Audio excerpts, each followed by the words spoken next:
The galaxy had long assumed it had seen every kind of species worth encountering. The Galactic Council, a coalition of dozens of older civilizations, had spent millennia enforcing their authority with the confidence of those who believed themselves unchallenged. They considered themselves shepherds of the lesser races, guardians of order, and arbiters of what cultures were worthy to rise beyond their home stars. When humanity arrived, they expected yet another compliant, fragile newcomer. Our first appearance was anything but ordinary. No alien mentor had gifted us a faster-than-light engine, nor had we stumbled upon derelict technology left behind by a vanished race. We built our own drive, born out of stubbornness and the refusal to accept limitations. That singular act carried weight. Most younger civilizations had been guided, pushed along carefully by older hands. We forced our way into the interstellar stage without permission. The Council noticed, and they did not like it. The invitation arrived swiftly. It was not extended with warmth, but with the sharp politeness of a court summons. Humanity was told to send representatives to the Grand Convergence, a gathering of species held in a system lit by 3 suns and controlled entirely by the Council. The message left no room for negotiation. It made clear that humans were expected to present themselves, listen, and accept their place among the civilized order. We had seen the language before, though never from aliens, the kind used by empires throughout our own history when addressing smaller nations. It was the vocabulary of dominance disguised as diplomacy. The delegation we sent was deliberately small. Not the greatest minds or the most powerful leaders, but calm, steady individuals chosen for their ability to listen more than speak. Our outward appearance was respectful. We bowed to protocol, followed their etiquette, and pretended not to notice the condescension in every phrase directed at us. The council chamber towered above us, a hall built to remind visitors of their insignificance. Dozens of alien species occupied their elevated seats, some crystalline, some insected, others amorphous and shifting. All gazed down on us with a mixture of curiosity and expectation. The counselors spoke at length, not to welcome us, but to lecture. They reminded us of the burden of interstellar civilization, of the dangers of unchecked expansion, of the need to regulate our militaries and industries. They spoke of rules that must be obeyed, quotas that must be filled, and territories that would not be ours to cross. It was less an introduction than a leash being fastened. To anyone watching, humanity's representatives appeared subdued. We nodded at the correct moments, gave respectful acknowledgments, and spoke softly when addressed. But beneath the surface, there was no awe, no fear. Our silence was not submission.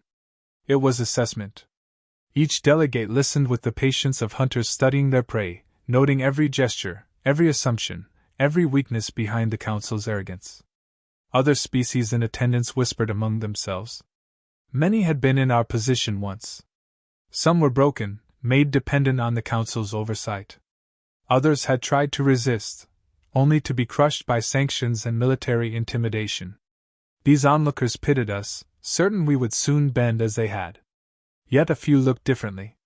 They noticed how our representatives did not fidget, did not avert their eyes, did not display the telltale signs of prey under pressure.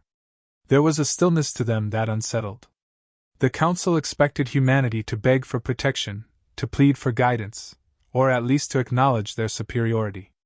Instead, we only observed. That quiet restraint made the chamber uneasy in ways no one admitted aloud.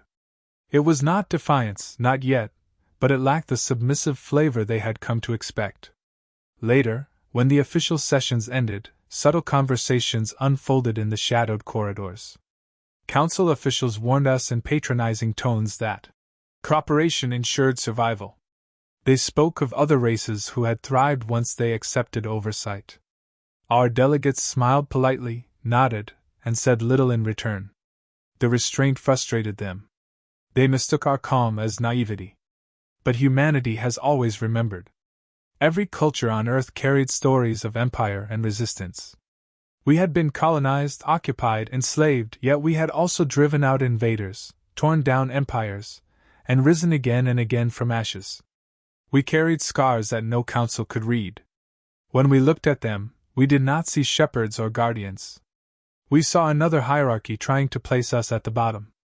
And unlike many, we had no intention of staying there.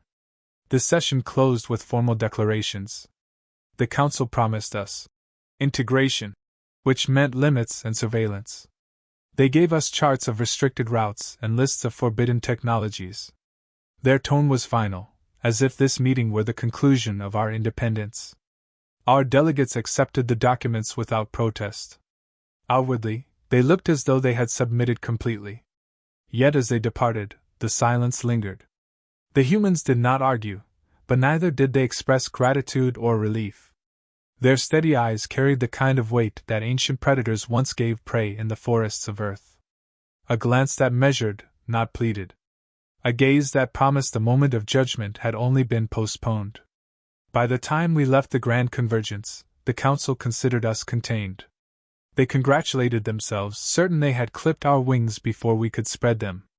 What they did not know, what they could not yet imagine, was that they had mistaken composure for weakness. They had failed to recognize the predator behind the mask. Word traveled quickly among lesser species after that gathering.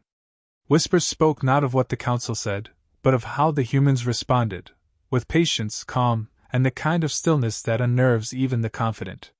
Some wondered if the Council had underestimated this new species. Others dismissed it as human stubbornness that would soon break. In the end, the Council left satisfied, blind to the danger they had invited into their hall.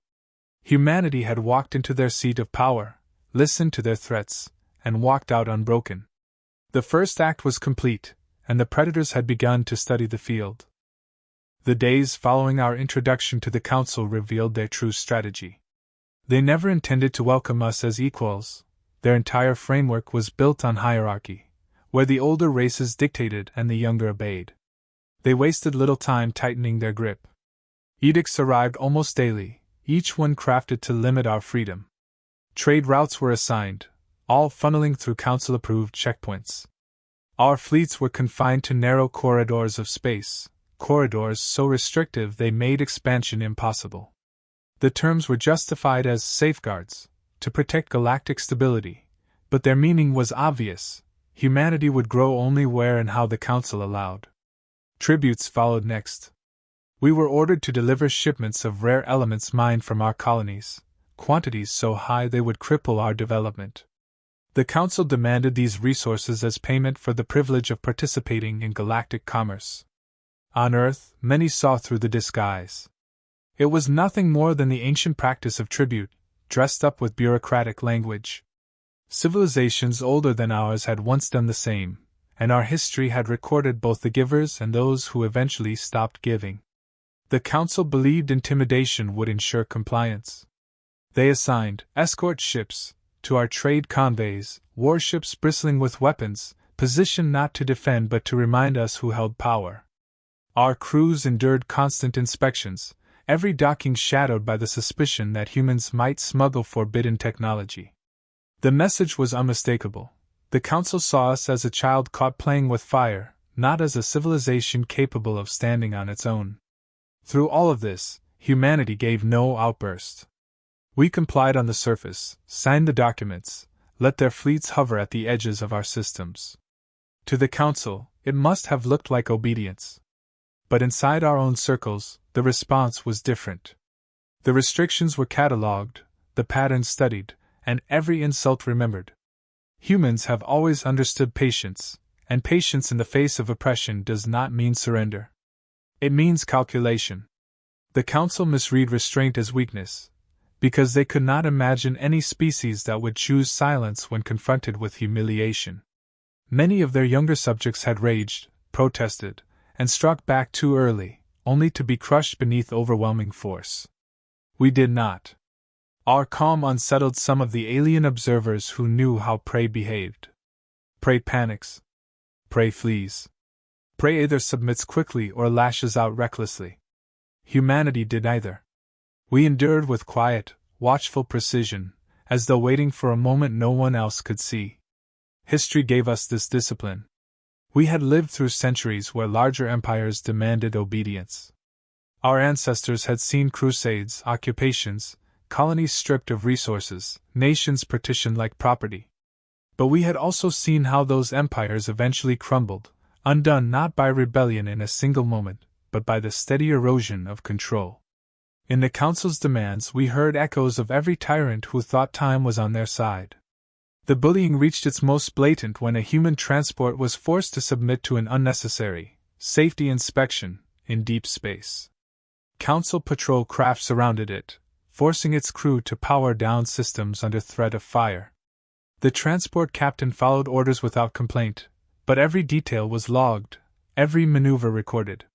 The patrol believed it had reinforced dominance, but in truth it had given us a lesson in their tactics. They showed their patterns, their formations, their reliance on intimidation over actual combat. Humans do not forget such lessons. Privately, conversations among our delegates grew sharper. We knew these rules were not temporary. Once a race was bound, it rarely escaped the Council's leash. Many civilizations had accepted that fate, trading freedom for survival. Humanity would not. Our leaders did not yet declare open defiance, but the decision was already made: we would never remain in chains. The only question was when and how the Council would learn that fact.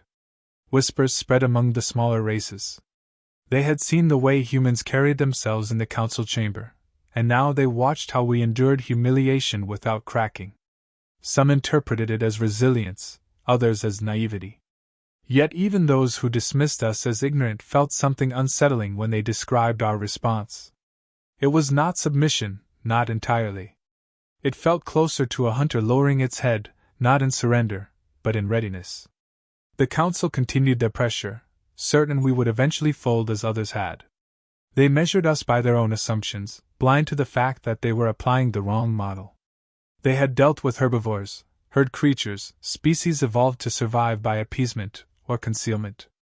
They had never before bound a predator that remembered every slight, that stored every injury until the day came to answer in full. For the moment, we kept our composure. We gave them no spark to justify harsher action, no outburst that could be paraded as proof of human instability. To the outside, it looked as though the Council's system worked as intended. Behind the curtain, however, humanity's resolve was sharpening.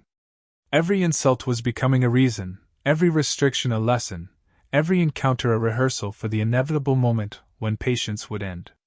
The Council thought they were teaching us our place. What they were really doing was giving us the time and the knowledge we needed to remind the galaxy why predators cannot be domesticated. It was inevitable that pressure would one day meet resistance. The Council had spent years applying weight, tightening rules, surrounding our fleets with their patrols. They believed they had locked us into compliance. What they did not understand was that predators wait until the moment of certainty before they strike. That moment came when a convoy carrying families bound for a new colony was intercepted. A patrol squadron halted the transports, citing fabricated violations. The escorts accompanying the convoy requested clarification, but were met with demands to power down. In the past, Council forces had relied on the compliance of younger species to enforce authority. This time, they found humanity did not respond in the way they expected. The escorts acted with precision. They did not broadcast threats, did not waste time with displays of bravado. They moved like surgeons. Within minutes, the Council warship that had initiated the harassment was disabled, its weapons systems severed, engines locked, communications jammed. No lives were taken, no wreckage left behind. The message was unmistakable: humanity could dismantle their intimidation without hesitation and without chaos. It was the first true crack in the illusion of their dominance. The Council was stunned, and for the first time whispers inside their chambers carried tones of unease rather than superiority. They had long described us as unpredictable and reckless, yet what they witnessed was the opposite. Our strike had been measured, disciplined, and entirely controlled. It was not the outburst of prey under stress. It was the action of something older, something that had hunted before tools, before fire, before cities. The realization unsettled them more than outright rebellion would have. To understand humanity's restraint, one must look to our history. When predators stalked the plains of Earth, early humans learned patience. We tracked game for days, wearing them down until exhaustion forced mistakes. Against larger beasts, we coordinated, striking where their size became a weakness. When empires sought to crush us, we answered not always with direct confrontation, but with resistance measured in years, sometimes centuries, until the oppressor could no longer hold their ground. That instinct had been carried into space, woven into the way we confronted the Council. What they saw was not a momentary act of defiance but the expression of thousands of years of survival honed into strategy. Other species noticed. For them, the Council had always been an immovable mountain, too large to resist. They observed humans dismantle a warship without posturing, and their perception began to shift. Quiet conversations grew among the oppressed races, voices whispering that perhaps the humans were not another victim, but something altogether different. Fear mingled with hope, because where hope blooms, danger follows. The Council understood that as well. They knew stories spread faster than commands, and fear of a predator spreads fastest of all. Within their private sessions, debates grew heated. Some argued that humanity must be crushed immediately before the example spread. Others urged restraint, uneasy with the thought of provoking a predator that had just demonstrated calm efficiency under pressure. The fracture lines in their arrogance began to show. For the first time, the Council could not speak with a single, confident voice. Meanwhile, humanity continued as though nothing extraordinary had occurred. We did not boast of the incident, did not parade our victory. The transport reached its destination, the colony was founded, and the disabled patrol was returned intact. That calm denial of theatrics only deepened the unease. Boastfulness would have been familiar, submission would have been expected. Instead, humanity simply continued forward, as though the harassment had been nothing more than an inconvenience corrected with routine precision. Predators do not roar after every hunt. They act, feed, and move on. The Council's image of us began to fray. They had thought of humans as a stubborn but ultimately malleable people, a herd that only required firmer direction. Instead, they had uncovered something that did not fit into their structure. They could not categorize us as reckless aggressors, nor as submissive followers. We were something alien to them despite sharing the same stars. We were patient, but not meek. Capable of violence, but not enslaved by it. Above all, we carried the aura of a species that did not view itself as prey. Every empire in human history had underestimated that same quality. The Council was repeating an ancient pattern, blind to the truth unfolding before them. They had believed control was secure, yet in one silent exchange of power they had exposed themselves as vulnerable. Humanity did not need to roar, and did not need to announce what was coming. It was enough that they now knew we were watching, measuring, and waiting. The galaxy had witnessed its first glimpse of the predator behind the mask. For the Council, it was the first warning. For humanity, it was only the beginning. The Council could not ignore what had happened. A single patrol humiliated by a young species was one thing, the ripple of fear spreading through lesser civilizations was another. Their authority had been challenged, and their response was predictable: escalation. Fleets gathered at the edge of human space, not openly declaring war but positioning themselves as a reminder of overwhelming force. Officially, they claimed it was to observe and ensure peace. In reality, it was a news tightening. The Council had crushed countless younger species this way, showing them the weight of power until their spirits broke. They believed humans would finally falter. What followed instead unsettled them further. Humanity did not scramble. There were no desperate diplomatic appeals, no panic-driven attempts to appease the larger powers. We did the opposite. Calmly, we issued an invitation. Observers from every major species were welcome to attend what we called a demonstration exercise. The Council accepted, confident this would reveal humanity's true weakness. They expected clumsy maneuvers, unrefined fleets, and childish attempts to impress. They came eager to laugh at the show. What they witnessed drained the mirth from their voices. Human warships moved with coordination that seemed unnatural. Squadrons flowed like water, dispersing and reforming with a precision timed to the heartbeat. Simulations of combat erupted, and the sheer ferocity of the strikes stunned the observers. We did not lumber into engagements. We closed distance with terrifying speed, targeted weak points with ruthless clarity, then withdrew before counters could land. To alien eyes accustomed to static formations and ritualized battles, the fluidity looked less like a fleet drill and more like a predator's hunt. It was not spectacle for its own sake. Every maneuver was a message. This was discipline forged in thousands of years of conflict, strategy bred from a species that had learned survival against impossible odds. The Council had long thought of war as dominance through numbers and technology. Humanity displayed something different, something primal. The comparison was unavoidable. Packs of hunters encircling prey, each ship a fang in a larger jaw. The realization settled into the bones of every observer: humans did not mimic predators. They were predators. As the exercise unfolded, a Council vessel attempted to conceal its presence, recording secretly to report later. Its cloaking veil was flawless by their standards, undetectable to any young civilization. Yet without effort, the human fleet isolated the intruder, surrounded it, and forced it visible. Not with hostility, but with a calm statement. "You are not unseen." The implications were devastating. In one gesture, humanity proved we had already studied the Council's tricks and prepared counters. The trap had been turned against the hunters. The reports carried back to the Council chambers ignited chaos.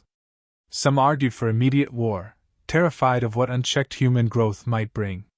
Yet the more cautious voices prevailed in part because the demonstration had been so deliberate. Humanity had shown just enough to terrify, but not enough to reveal all. They had glimpsed power but not limits, and that uncertainty was more dangerous than certainty itself. If humans could expose a spy without aggression, what else could they do when provoked? For the lesser species, the effect was electric. They had long accepted their chains, bowing beneath Council threats. But when they heard of humans who stood firm against fleets and revealed strength without arrogance, their own submission began to tremble. The whispers grew into open questions. If humanity could resist, why couldn't others? The Council felt its authority eroding not through rebellion, but through doubt. And doubt spreads faster than fleets. Humanity itself remained outwardly calm. We did not gloat, did not issue ultimatums. We allowed the demonstration to speak in silence. That silence was the sharpest blade. Predators do not need to explain why they are feared. Their existence is explanation enough. We left the Council to stew in their uncertainty, knowing their imagination would fill the gaps with nightmares greater than reality. For the first time in its history, the Council realized it was not the apex of the galaxy. There was another force among the stars, one that could not be cowed, one that did not fear their numbers or their traditions. Humanity had shown them the shape of what was coming without ever declaring it aloud.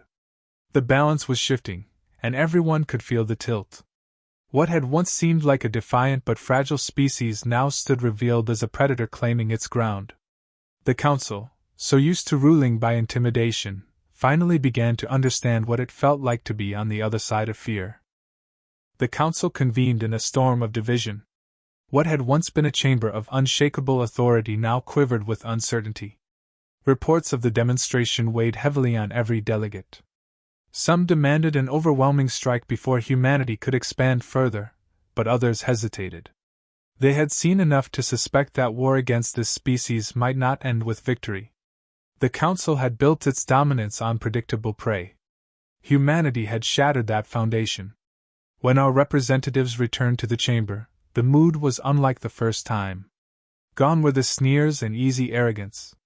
The Council still tried to dress their words in superiority, but hesitation leaked through every pause. They asked for assurances, pressed for oaths of obedience, demanded limits to our growth. The subtext was desperation. They needed humanity to confirm the old order still stood. Our answer was not given in anger or defiance, but in calm certainty. We made it clear that we would not accept guardianship, would not pay tribute, would not live confined within corridors chosen by others. We were not there to be managed. We were there to exist as equals, or not at all.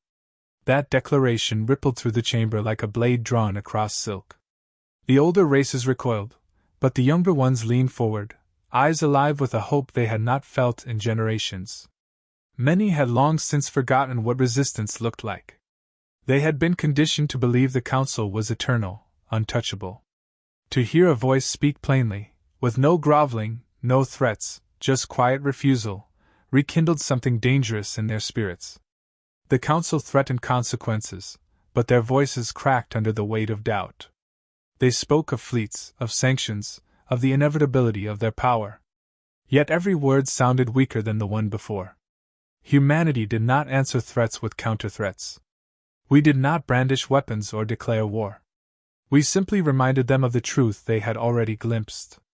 They had seen our discipline in silence, our precision in conflict, our ability to expose what was hidden. We asked them a question they could not answer. If this is what we reveal when unprovoked, what would you see if you forced our hand? Silence followed, heavy and suffocating. They understood. For the first time, the Council realized they were no longer the only ones capable of inspiring fear. The shift did not come as a sudden collapse. It began as a slow unraveling. Smaller civilizations, emboldened by our refusal, began to challenge minor restrictions. Others sought contact with humanity, curious if we would support them.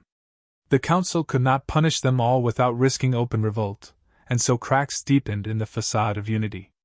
Where once their authority had been unquestioned, now every order carried the shadow of doubt. Humanity, meanwhile, did not rush to claim dominance. We did not form a counter-council, did not posture as conquerors. That restraint carried more weight than conquest ever could. The galaxy had expected either submission or reckless rebellion. Instead, we showed control. We acted as predators always have, choosing battles, measuring risks, striking only when necessary. The Council had mistaken patience for weakness, and now they began to fear it for what it truly was, power held in reserve. For the oppressed races, the lesson was clear. Power did not belong solely to the ancient and bloated empires. Power could be taken, if one possessed the will to act.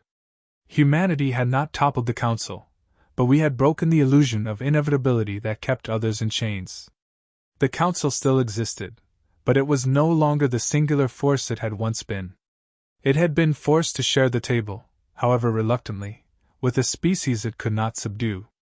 In the end, the most lasting victory was not a battle won, but a truth revealed. Predators do not ask permission to exist. They carve their place in the world by the certainty of their nature. Humanity had carried that truth from the caves of our ancestors to the stars. We did not come as caretakers or servants.